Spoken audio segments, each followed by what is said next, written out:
My name is Sharon Marie Chester. I'm a licensed clinical social worker, board-approved clinical supervisor in Louisiana, and a racially literate white woman. And I have a message for my SkinFolk on the Kaepernick kneeling issue, because it's not just one issue. It's a very complex and globalized situation, and it needs to be addressed by white folks. Okay, I have broken this down into three parts, which is, why is he doing this? Number two, what gives him the right? And the third one, what about heritage and traditions? Okay, so why is he doing this? Stating the obvious, Colin Kaepernick is a black man. As such, he must remain keenly vigilant of the all too common practice of police overreach and excessive force. It is this injustice that Colin Kaepernick aims to protest by kneeling. These are injustices that are going on every day and today. Here are some government statistics I looked up. Okay? These are by country. This is our police, how our police handle things. Okay? I'm just looking at the studies that have been done. I did some calling.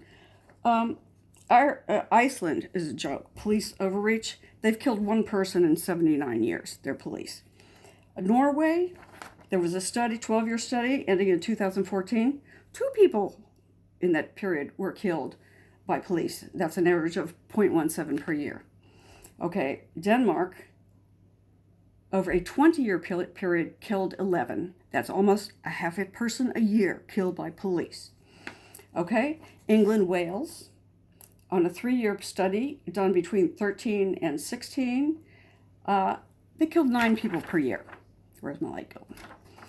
Germany, counted years, ending 2015, killed 47 people. We're getting up to 9.4 people per year killed by police. Then there's France.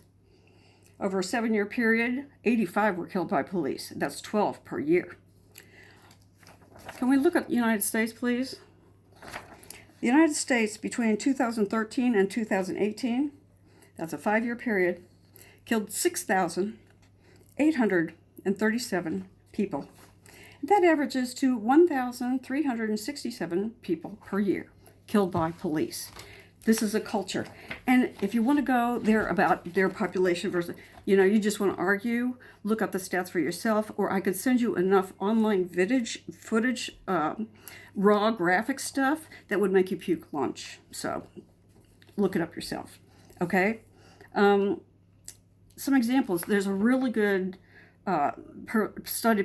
journalist studied this racial inequities. I think his name is J.B.W. Tucker. White privilege, the ultimate white privilege statistics. Look it up. It's all government stats. These are not stats about government. These are government stats. Okay? These stats, government stats. Black males between 15 and 19 are 21 times more likely to be shot on sight than white ones. Blacks are less, in another study, blacks are less than 13% of the United States population, but they are 31% of all fatal police shooting victims. 39% of those were killed by police when not attacking. These are government statistics. Another study found that blacks in a particular community were 32% of that population. They were 127 times more likely to get frisked. Okay, so they were frisking black people. The interesting thing is that of those frisked blacks, they were 42% less likely to be found with a weapon than the frisked whites. Think this through.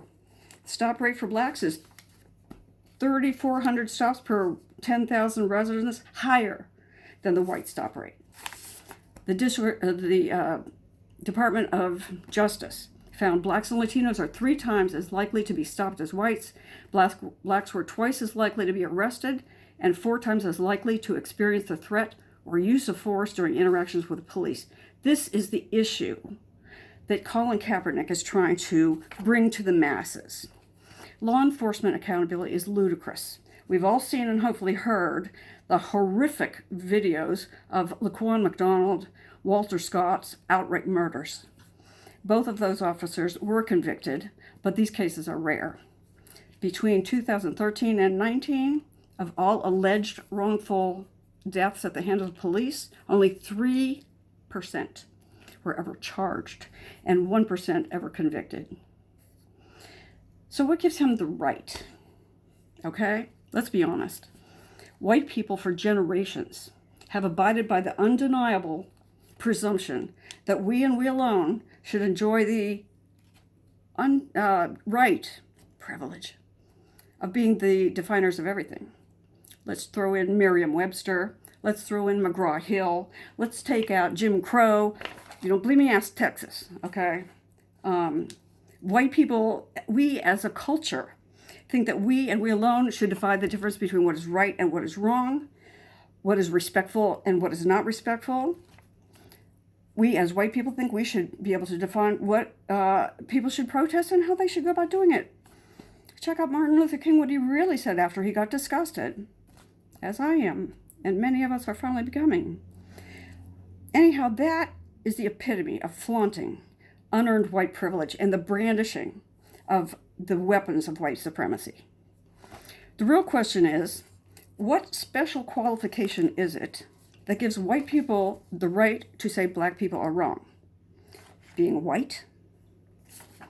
When there's a difference of opinion, what makes you think your self-righteous, white saturated opinion deserves to carry the day? Tradition. You know, we had a socially acceptable white tradition called enslavement and Sunday picnic lynchings until it became illegal. We'll go into that another time. So if you're going to throw in but it was socially acceptable because it was legal BS, I guess that means if it were legal now, you'd be firing up the grill. This is where white people dive straight into but blacks enslaved themselves routine, okay? Let's clear this up.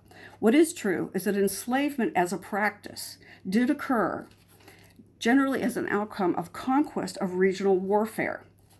This has been occurring many centuries before white people even reinvented themselves as some kind of alleged superior race, socially and politically. But it took only white people to use a single physical characteristic, skin color, as their excuse to kidnap, enslave, sell, torture, and murder a whole culture, a whole society. Traditions also celebrate symbols that are abhorrent to others. For example, the Confederate flag. As for my Southern compatriots, my hood, before you start throwing hands about how you prefer to define your very bloody but sanitized heritage, let me say this, and this is part 3, we're almost through, on heritage and traditions. Nobody should begrudge anyone honoring your family's regional roots, be whatever non-shithole country you come from. You can be proud to represent the best of what your region of origin had to offer to the world. No one's going to begrudge you that. That is heritage. White is not a heritage. The only thing that distinguishes white as a heritage, white from places of origin, is the oppression and murdering of people of color with impunity. The so-called Confederate heritage celebrates and commemorates the leadership and culture of a murderous tradition. So why should a white-saturated opinion matter so much more than the voices of tens of thousands of our victims, our collective white family victims, and their descendants should not? Because you don't want to give up your unearned privilege. You don't want to give up your power to decide that your way is the right way because you say so, because you're white. And you want to retain your ability to oppress and marginalize the black experience. If your heritage is another person's horror, why should yours prevail? I'll tell you why, because to date, all opinions don't matter. Confederate monuments are not about history. They're about sanitized history. They are about glorifying and honoring the leaders and culture of an unspeakable horror. But whose opinion is the one that only mattered? That shit's changing. Kaepernick's kneeling is the thing that's making that change.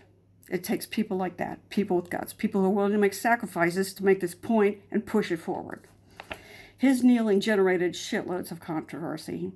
White people call it disrespect for the flag. White people call it disrespectful to our troops. Just stop. Untold numbers of American souls laid their lives down for one Colin Kaepernick to have the freedom to protest police brutality and racial injustice in our country. To dismiss that fact is what's truly disrespectful. Those people died for him to have that right. A flag is a piece of fabric, but our piece of fabric is supposed to represent what distinguishes us from other countries, which includes freedom of speech and the freedom to protest justice. Does it?